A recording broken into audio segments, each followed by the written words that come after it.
How long will I love you? Ladies and gentlemen, we're going to get things started here. Feel free to take pictures, but we're going to be welcoming the wedding party right now for the processional. I can.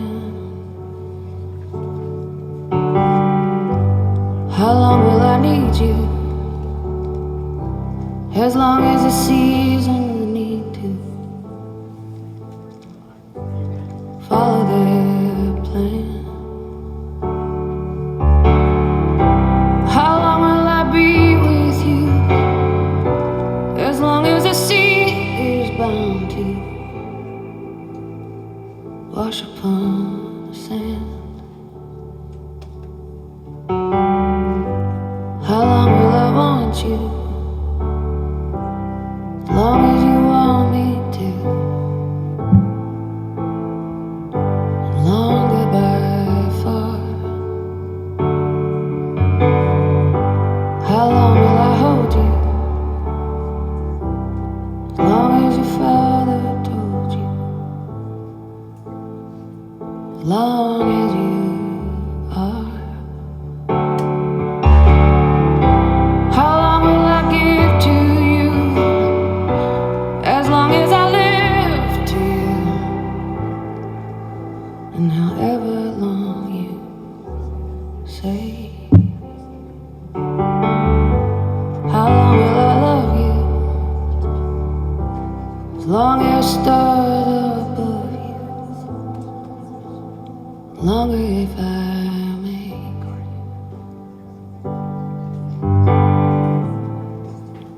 And longer if I may.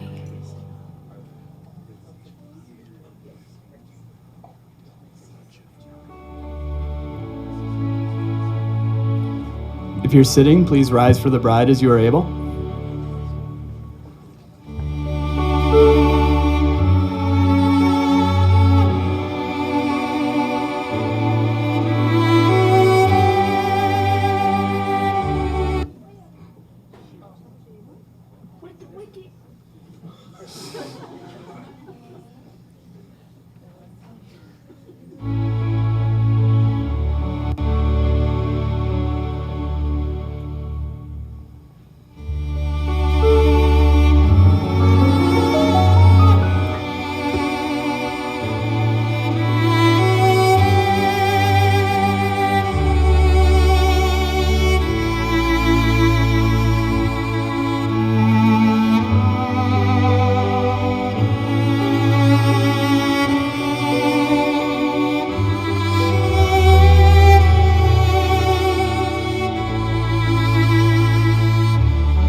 Family and friends, thank you for being here today to witness and celebrate the marriage of PJ Severson and Katie Ritter.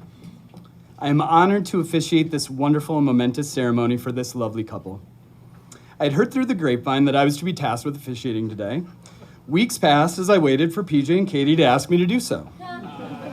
It wasn't until 4th of July weekend that I couldn't take it anymore, and I asked them if they'd be asking me to officiate today.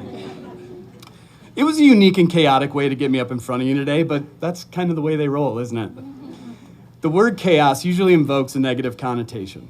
If you type it into Google, you'll find the definition. Well, assuming your phone doesn't autocorrect chaos to PJ Severson the way my phone does.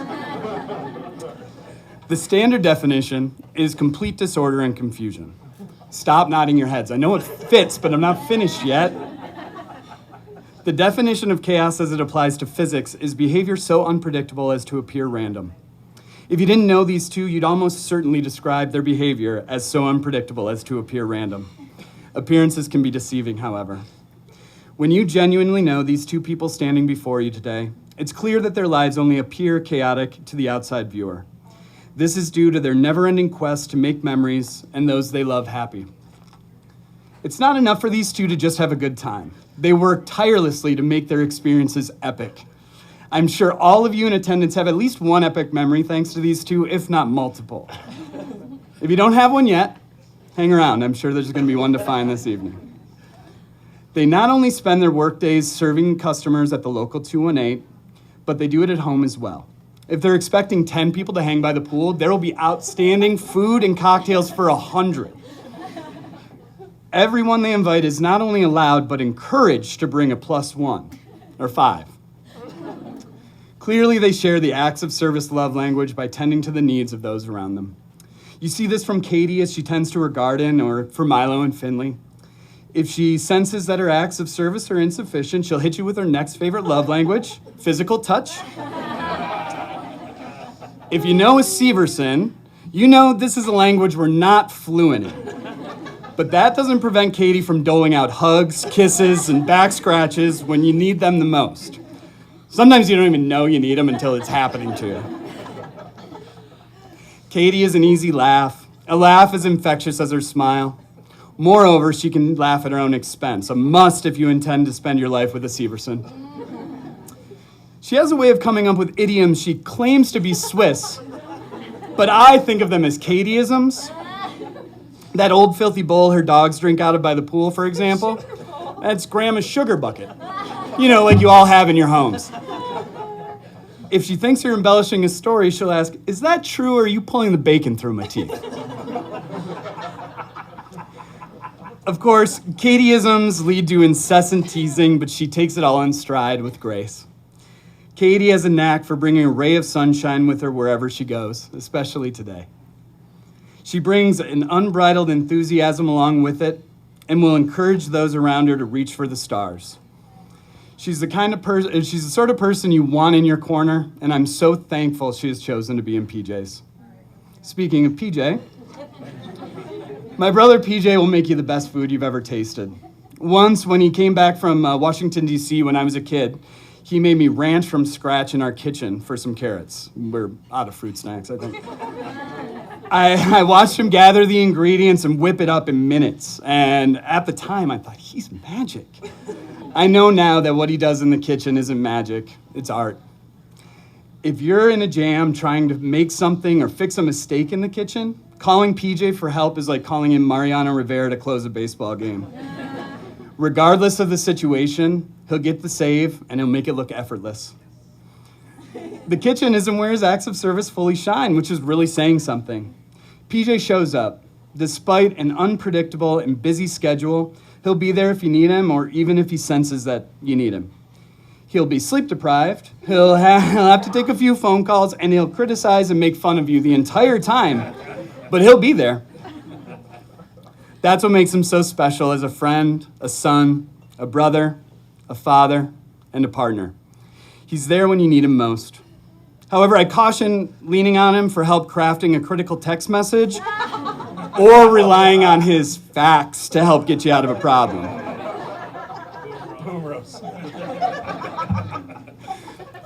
Because I'm unplanned surprise, my relationship with PJ was mostly doing best to irritate him growing up, which would lead to me being hogtied and locked in a closet.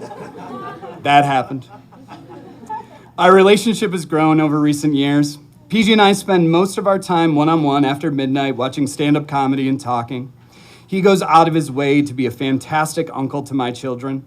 Where I used to have a brother, I now have a TikTok feed, a golfing partner, a drinking buddy, and a friend. I'm so proud to stand up here with him and Katie today. September is a month of love for both Seversons and Ritters. Tara and Matt were married on September 16th, 2022. Dave and Carrie were married on September 27th, 2003. Janie and Chuck were married on September 19th, 1998. And my parents, Mike and Linda, were married on this day in 1966.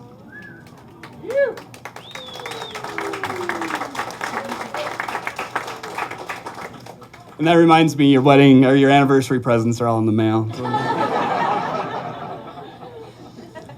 PJ and Katie are joining them today. My anniversary's in June, so I can only assume that there was a meeting about wedding dates and I wasn't born yet. Rick and Alice also missed the memo, and they were married in July of 1987 because, well, Rick had a Thursday off.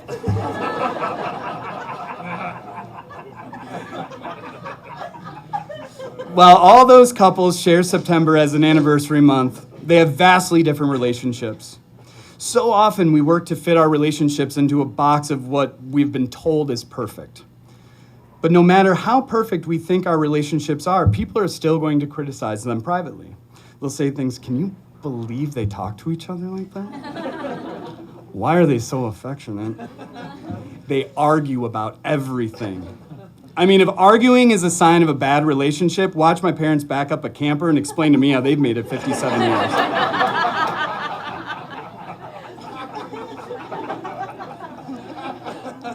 The truth is, no marriage is perfect from the outside looking in.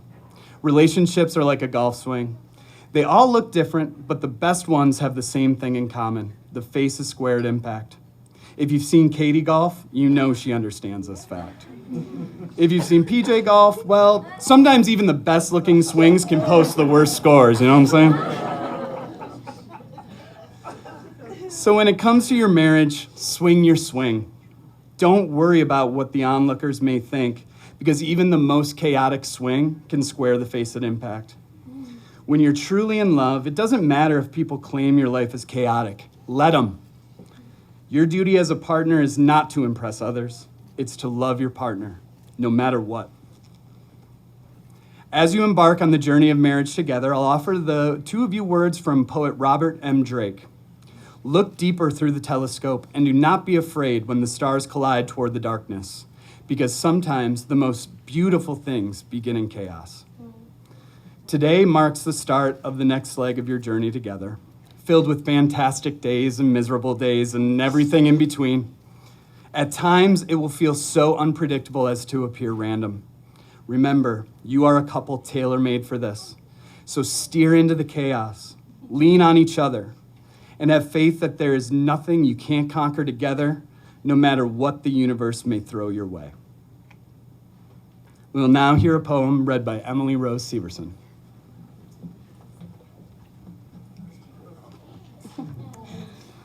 Love Poem with Apologies for My Appearance by Ada Limon. Sometimes I think you get the worst of me. The much-loved, loose, forest green sweatpants, the long, braless days, hair knotted and uncivilized. Some days I think you get a shadowed brow with the devil doing devilish thoughts on my hooved brain. But I'd like to think that that means I love you. The stained white cotton t-shirt, the tears, pistachio shells, the mess of orange peels on my desk. But it's different than that. It's different than that. It's different than that. I'm so sorry. But it's different than that. I move with you. I move through this house how I move through my mind with you, unencumbered by beauty's cage. I exist like I do in the tall grass, more animal me than anything else. I am wrong. It is that I love you. But it's just that when you say it back, with a cold wind blowing through the curtains, lights out, at first, I finally believe it. Thank you.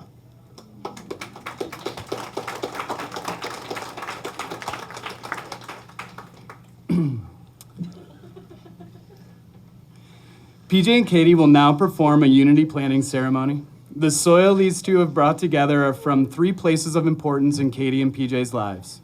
The first 2 jars contain soil from their respective childhood homes, representing the individual growth it took to bring them together. The third jar contains soil from their home together on McKay Road, symbolizing the development of their growth together as a couple and the roots they have committed to grow together. Arms, and there you were. I needed someone to understand my ups and downs. There you were. With sweet love and devotion, deeply touching my emotion. I wanna stop. Thank you, baby. I just wanna stop. Thank you, baby. How sweet it is to be loved by you.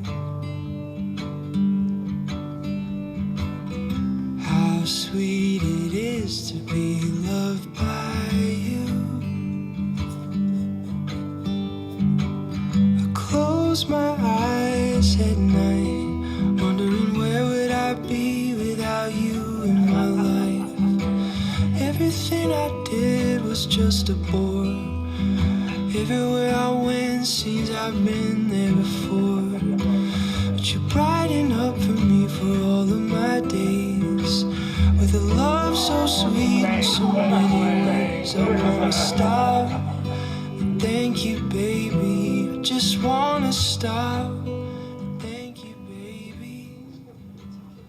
How sweet it is to be loved by you.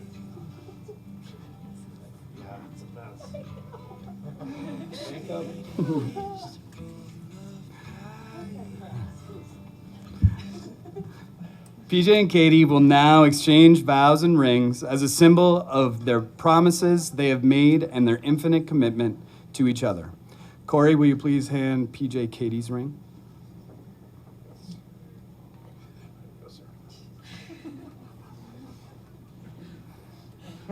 I forgot the rings.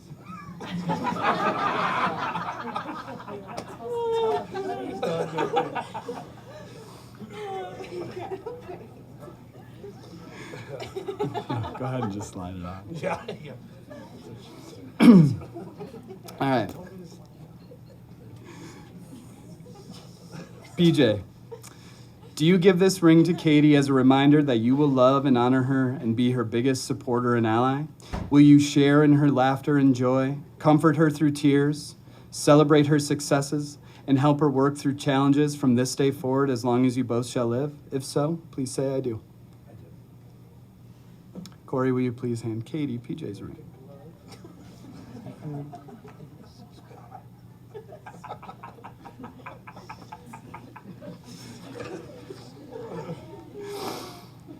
Katie, do you give this ring to PJ as a reminder that you will love and honor him and be his biggest supporter and ally?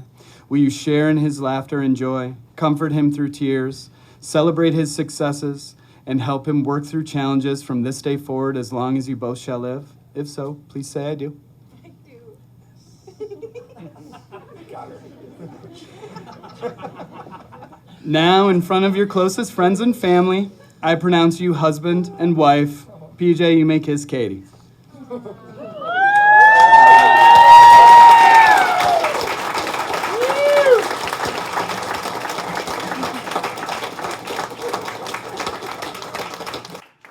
right, we're gonna have cocktail hour in the bar as we finish up here, and then we'll be serving food shortly afterwards. So it is my distinct honor for the first time to present to you PJ and Katie as husband and wife.